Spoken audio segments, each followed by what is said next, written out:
Y tras los hechos de violencia del lunes, el gobierno reforzó su llamado a rechazar el proyecto de indulto para los presos del estallido social.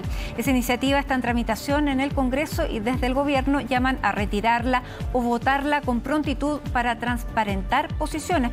Queremos conversar sobre este y también otros temas con el subsecretario general de la Presidencia, Máximo Pavés. Subsecretario, gracias por este tiempo con CNN Chile. Bienvenido. Muy buenas tardes, Matilde. Saludos a todos los auditores y televidentes de CNN Chile. A sus órdenes. Muchas gracias, ministro. Subsecretario, ¿por qué si el gobierno lo que está esperando es que esto se vote con prontitud, no usa la facultad que tiene para ponerle urgencia? La verdad, Matilde, es que esa es una estrategia que generalmente el gobierno no utiliza. Las urgencias son una herramienta que la Constitución prevé para poder acelerar y poder cumplir la agenda legislativa del gobierno. Nosotros, con ocasión del cuarto retiro, el presidente de la República dispuso de manera excepcionalísima, y así lo dijo el oficio, de una discusión inmediata por lo grave para nuestra economía que significa esta incerteza, que es tener una discusión en el cuarto retiro que no es capaz de cerrarse. En este caso, lo que nosotros estamos haciendo es evaluar todas las alternativas, dentro de las cuales la urgencia no está descartada. Sin embargo, el llamado que hace el gobierno es a que los senadores que patrocinaron esta iniciativa de indulto, que son los senadores Isabel Allende, Juan Ignacio Latorre, Adriana Muñoz, Alejandro Navarro y la expresidenta del Senado y candidata presidencial Yasna Proboste, tienen en sus manos la posibilidad de retirar este proyecto de ley. Un proyecto de ley que está en primer trámite constitucional, que desde luego tiene alcances muy importantes, así que ojalá podamos discutirlo en esta conversación para explicar bien qué es lo que buscan los senadores impulsores de este proyecto. Por lo tanto, nosotros creemos que el primer llamado es a que los senadores patrocinantes retiren el proyecto de ley como señal contra la violencia efectuada en nuestro país, tanto el 18 de octubre como el del pasado lunes, 18 de octubre del 2019 como el del pasado lunes. Y si no, que el proyecto se vote. Y como lo dijo el ministro Juan José Ossa, que la opinión pública pueda juzgar quiénes son los parlamentarios que están por perdonar e indultar a las personas que cometieron delitos importantes que están en este proyecto de ley, que los podemos conversar, y aquellos que están porque la vía jurisdiccional sancione a los responsables de violencia, de saqueo, de quemas de medio de transporte público, etcétera, etcétera. Por lo tanto, esperamos que los senadores puedan recapacitar. Vamos a hablar específicamente de los delitos que incluye esta ley, pero antes le quisiera preguntar si no, debido a sus palabras y a las palabras también del gobierno, si no se puede acusar al Ejecutivo de una intervención política en tiempo electoral, dado que incluso usted mismo ahora, cuando me nombra a los senadores que patrocinaron este proyecto, me habla de la candidata a la presidencia Yasna Proboste. ¿No hay un interés más bien electoral en esta petición de transparentar una posición política? No, de ninguna manera. Desde luego, el llamado a la senadora Proboste como candidata presidencial es que ejerza su responsabilidad como alguien que pretende conducir los destinos de la nación, legítimamente, por cierto. Hay una responsabilidad adicional en las personas que son candidatos, sobre todo a la presidencia de la República. Sin embargo, este es un proyecto que el gobierno ha rechazado desde el primer día. No es ninguna novedad y ningún emplazamiento que nosotros desde el primer día hemos estado en contra de este proyecto. Lo que pasa es que la jornada tan violenta que vivimos el día lunes en muchas ciudades de Chile dan cuenta para reflexionar.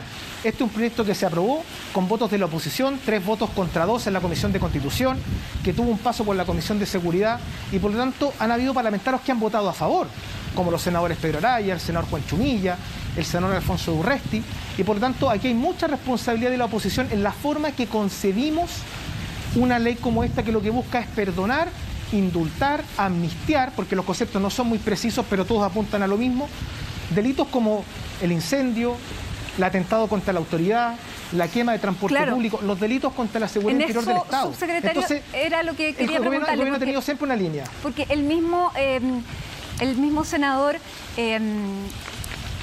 que está patrocinando, que uno de los senadores que está ahí patrocinando, y que dijo el día de ayer que, no, más que patrocinando, que estaría apoyando, que habría votado a favor, que efectivamente este era un mal proyecto, pero que lo iba a votar igual. Y en mal proyecto se refiere a que en el articulado se establece el indulto a personas que están desde la quema del neumático hasta la persona que tira una bomba Molotov con el fin de destruir, de quemar, de incendiar o eventualmente matar a una persona. Por lo tanto, si ese proyecto fuera perfectible y se dejara un margen de tipo de delitos. ¿Cambiaría para el gobierno la percepción de ese proyecto? El senador Pedro Araya, que se me ha ido. Sí, de ninguna manera, Matilde. Mire, aquí es algo muy importante.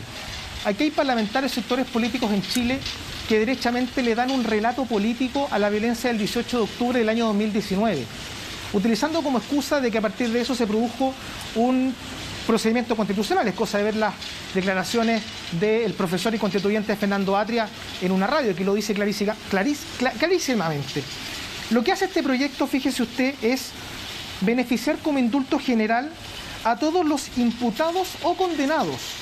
Y aquí tengo una diferencia muy importante con lo que ha intentado explicar la senadora Yana Proboste, quien dice que este es un proyecto que lo que busca es remediar la situación de las prisiones preventivas que son injustas. No tiene nada que ver. Este es un proyecto que busca perdonar, amnistiar, indultar a cualquier imputado, es decir, personas que no necesariamente están privadas de libertad, o a cualquier condenado.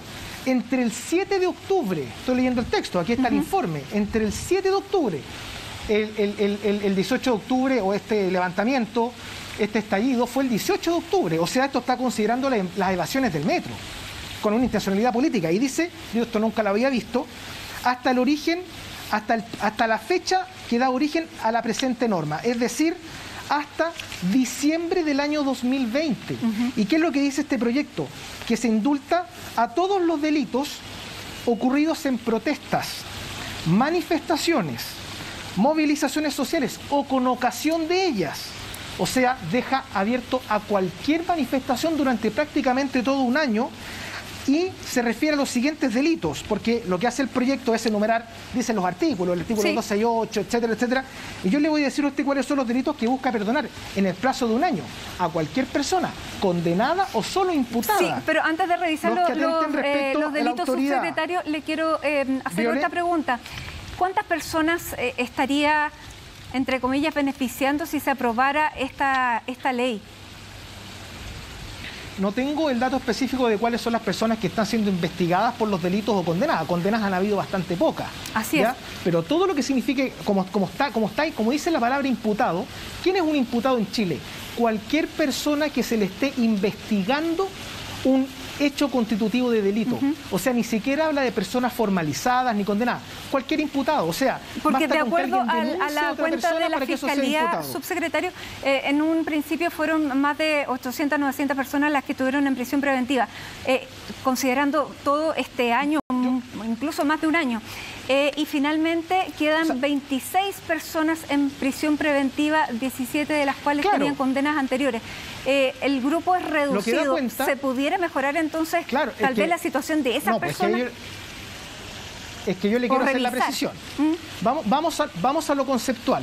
Acá lo que se busca es perdonar, amnistiar e indultar a las personas que durante un año, en cualquier calidad, autor, cómplice o encubridor, siendo imputados o condenados de los siguientes delitos: atentados contra la autoridad, violencia o intimidación al tomar control de vehículos de transporte público, metro, las micros, homicidio, incendio, causar daño en la propiedad ajena, causar daño en la propiedad,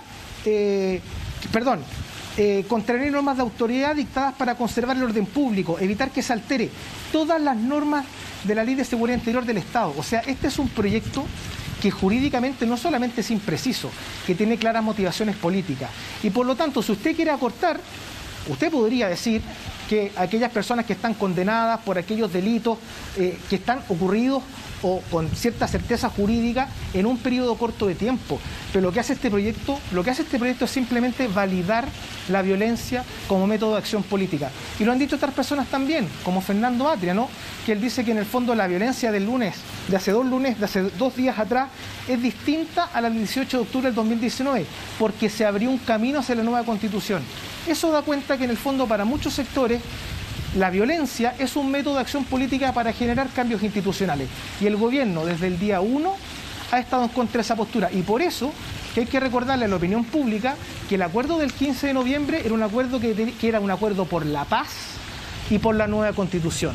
y el acuerdo por la paz a muchos sectores se les ha olvidado o no lo representan de la misma manera como en el acuerdo de la nueva Constitución. Entonces, lo que nosotros esperamos como gobierno es que estas iniciativas no se patrocinen, que ojalá puedan ser retiradas y si no, que se voten, para que cada parlamentario en conciencia, un proyecto que es jurídicamente bastante deficiente, puedan dar cuenta al país quiénes son las personas que están por estos delitos, perdonarlos con ocasión de las protestas y las manifestaciones, porque aquí no dice que estos son con ocasión al estallido social.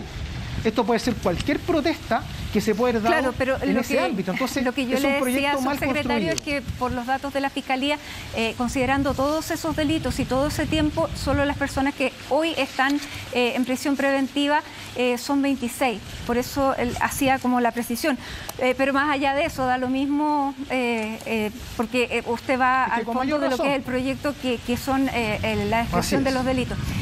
Pero más allá de todo eso, hoy el ministro de Justicia planteaba, y él antes de convertirse en ministro de Justicia planteaba que era necesario limitar las prisiones preventivas. ¿Va a haber finalmente un proyecto de ley que haga que una persona no pueda pasar 2 años en prisión preventiva? Es tremendamente razonable que todo el sistema jurisdiccional chileno pueda ser constantemente perfeccionado.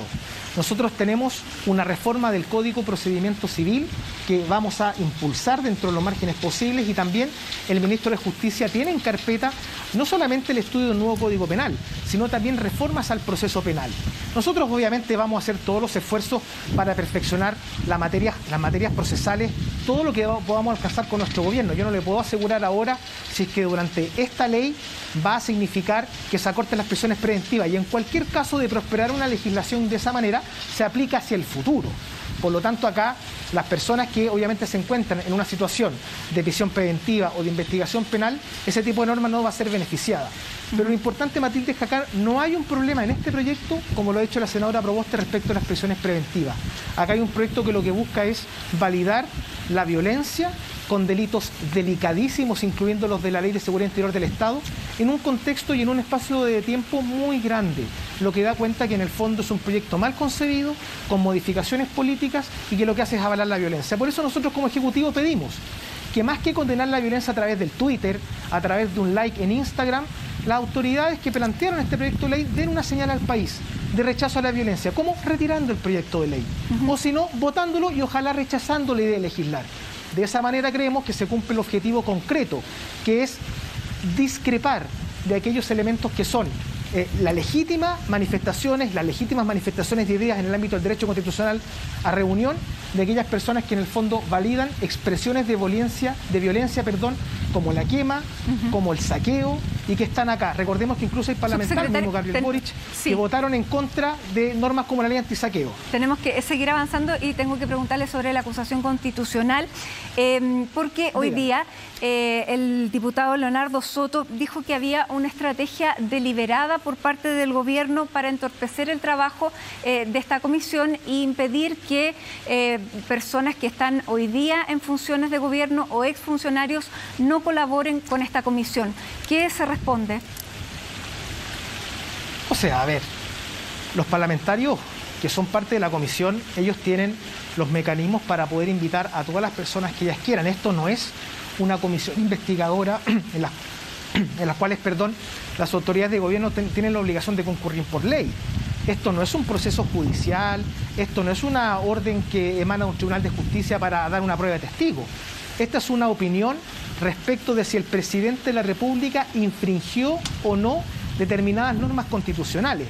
Por lo tanto, todas las personas que están invitadas, no solamente las autoridades de gobierno, hay muchas autoridades que propuso los diputados acusadores que también se excusaron de ir, como por ejemplo personas que están dirigiendo organizaciones como Nat Geo o como Greenpeace, que también se excusaron. Por lo tanto, yo creo que más que una estrategia deliberada del gobierno, porque también hubo invitados de los acusadores que se han excusado, es básicamente que esta es una acusación que tiene poco sustento, donde evidentemente tanto invitados como los acusadores tampoco han querido ir, y eso da cuenta que la causa, el caso es bastante débil. Es evidente que las autoridades de gobierno están invitando a todos los seremi, pero habló la ministra de Medio Ambiente, habló la ministra Schmidt ayer, habló el exministro Mena de la presidenta Bachelet, que aclaró clarísimamente de que no existía ninguna orden, ningún documento pendiente respecto de la declaración de esta zona como zona protegida. Entonces, el presidente está preparando su defensa, fue la ministra de Medio Ambiente, que desde luego es una ministra de Estado, hoy día fue el subsecretario de Economía, Julio Pertusé, respecto a GPS y la forma en que el ministerio interviene en proyectos como Dominga. Por lo tanto, yo le pregunto al diputado Soto, ¿cuál es la estrategia deliberada del gobierno de no permitir que vayan? Va el subsecretario de Economía, va la ministra de Medio Ambiente y son los invitados que promueven los acusadores los que no van. Entonces, yo creo que tenemos una visión distinta con el diputado Soto ahí. Ahora, subsecretario, vamos con otro de los temas que también es importante para el gobierno y que se viene pronto, que es el tema del cuarto retiro. ¿Están en discusión dentro del gabinete que se pueda retirar la ley corta de pensiones y reponer la ley larga, la que estaba desde un comienzo, con el objetivo de que se produzcan cambios inmediatos y que se frene este cuarto retiro? Mire, nosotros hemos dicho en todos los tonos, no es ninguna novedad, que nosotros creemos que el cuarto retiro es una mala política pública. Yo sé que lo han dicho todos, así que no voy a decir cosas que no solamente ha dicho el gobierno, lo ha dicho el presidente del Banco Central, que sufrió un bastante mal rato en manos de senadores de oposición que cuestionaron con bastante dureza la facultad del Banco Central, que advierte los efectos negativos de un cuarto retiro. Hoy día uno de los diarios importantes de circulación nacional da cuenta de cuánto se van a encarecer los costos para que las personas puedan adquirir una vivienda si es que se aprueba una política como esta, entre otros factores. Por lo tanto, nosotros vamos a hacer todo lo que esté al alcance del gobierno para persuadir, argumentar y manifestar con todos los argumentos técnicos y políticos de que esta es una mala política pública. Desde luego que el proyecto que está en el Senado respecto a la reforma de pensiones nunca ha sido retirado. Nosotros lo hemos tenido muchas veces con discusión inmediata y ha sido una negociación muy compleja con la oposición, que muchas veces quiere colaborar poco en el ámbito de los acuerdos. La ley corta de pensiones está en la Comisión de Hacienda. Bueno, pero recordemos también que en la Cámara hubo muchos diputados del oficialismo que votaron a favor. No es solo una cosa, es más bien transversal. Por supuesto que sí. Nosotros tuvimos a 2 votos de que se rechazara el cuarto retiro y por supuesto que hubo votos en el oficialismo, y eso es algo que nosotros también lo hemos hecho ver al interior del gobierno. Sin embargo, a su pregunta, nosotros vamos a analizar todos los escenarios posibles que nos permitan centrar la discusión en lo que es la reforma de pensiones. En la ley corta de pensiones es una buena reforma. Lo que buscaba era poder aumentar del 60 al 80% del pilar solidario, y eso es algo que lo que buscaba era aumentar las pensiones por sobre la línea de la pobreza a cerca de 500.000 personas. Lamentablemente la oposición una vez más lo que hizo fue llenar de indicaciones inadmisibles, hacer que el proyecto sea menos viable. Por lo tanto, nosotros tenemos que evaluar todos los escenarios, o reponer el proyecto tal como está, o eventualmente retirarlo, o pasarlo al Senado y arreglarlo allá. Todas las alternativas están abiertas, pero lo importante para nosotros es avanzar en una buena reforma de pensiones, ya sea la ley larga, ya sea la ley corta, y que se rechace el cuarto retiro, que ya sabemos ha generado impacto y va a seguir generando impacto en los bolsillos de todos los chilenos, especialmente los de la clase media, porque ya se están viendo niveles que no habíamos visto de inflación y que se va a encarecer la vida de todos nosotros, no solamente de las personas que tienen más poder adquisitivo. Por lo tanto, se están notando los efectos de los retiros, y un cuarto retiro va a ser una muy mala noticia. Entonces, el llamado a los parlamentarios, a los senadores en este caso particular, es que escuchemos los argumentos de los técnicos de todos los sectores políticos y abandonemos estas pasiones políticas electorales y que vayamos a favor del bien común, y por lo tanto se rechace esta política del cuarto retiro. Ahora, subsecretario, ¿qué le hace pensar que pudiera tener éxito con seguir con la ley que está en el Senado, la ley de pensiones, cuando ya la ley corta tuvo una cantidad de indicaciones que probablemente iba a hacer que se declarara o que no pasara y que se declarara inconstitucional? Por lo tanto, ¿qué esperanza se tiene? Yo tengo mucha esperanza en el diálogo político, tengo mucha esperanza en los parlamentarios de oposición que quieren avanzar junto al gobierno. La ley larga de pensiones está en segundo trámite constitucional. Por lo tanto, si llegamos y quedan 5 meses de gobierno, por lo tanto, si llegamos a un buen acuerdo en el Senado y se aprueba, después en una semana, en 2 semanas, esto puede ser ley de la República en un tercer trámite en la Cámara de Diputados. Por lo tanto, los tiempos dan. La ley corta de pensiones también puede dar. Si es un proyecto que es corto, que es acotado, que se tramitó bastante rápido, en 1, 2 o 3 semanas en la Cámara de Diputados, y por lo tanto, si hay voluntad, va a ser ley de la República. Los tiempos legislativos están para un acuerdo grande en pensiones o para la ley corta. depende de la oposición, su voluntad de mejorar las pensiones de las chilenas y de los chilenos, ya sea a través de la ley corta, aumentar el pilar solidario del 60 al 80%, aumentar las pensiones por sobre la línea de la pobreza, o la ley larga, que también va a permitir en el fondo un aumento de cotización, que va a permitir mejorar en el largo plazo las pensiones de los chilenos, hacer correcciones a la industria, pero lo que vemos es una oposición que niega la sal y el agua, que dijeron, y le quiero recordar, que el acuerdo de los mínimos comunes, en virtud de los cuales se extendió el IFE, el acuerdo de los mínimos comunes en virtud de los cuales se entregó el bono alivio PYME de 1 millón de pesos y otras normas más, suponía que se iba a acabar este mecanismo a través de los cuales los trabajadores de su bolsillo iban a hacer frente a la crisis. En un gobierno, en un momento en el cual el gobierno ha inyectado todas las ayudas, están los IFES funcionando, hay crecimiento, hay mayores libertades, este cuarto retiro no se justifica, y los senadores que concurrieron a los mínimos comunes también tienen que explicar por qué si antes estaban en contra, ahora resulta que están a favor. Entonces, así es bastante más difícil llegar a acuerdo y se pone en juego también la credibilidad de muchos parlamentarios en el Senado. Lo importante es que lleguemos a los acuerdos máximos, es decir, no al cuarto retiro y hagamos una buena reforma de pensiones. Esa es la propuesta del gobierno, que es tremendamente clara y está en manos de la oposición tomar el guante o dejarlo caer. Vamos a ver cómo le va entonces, subsecretario, con esta iniciativa. Muchísimas gracias por este tiempo junto a nosotros aquí en CNN Chile. Máximo Pavés, subsecretario general de la Presidencia. Muchas gracias. Muchas gracias. Muchas gracias, Matilde. Muy buenas tardes a todos.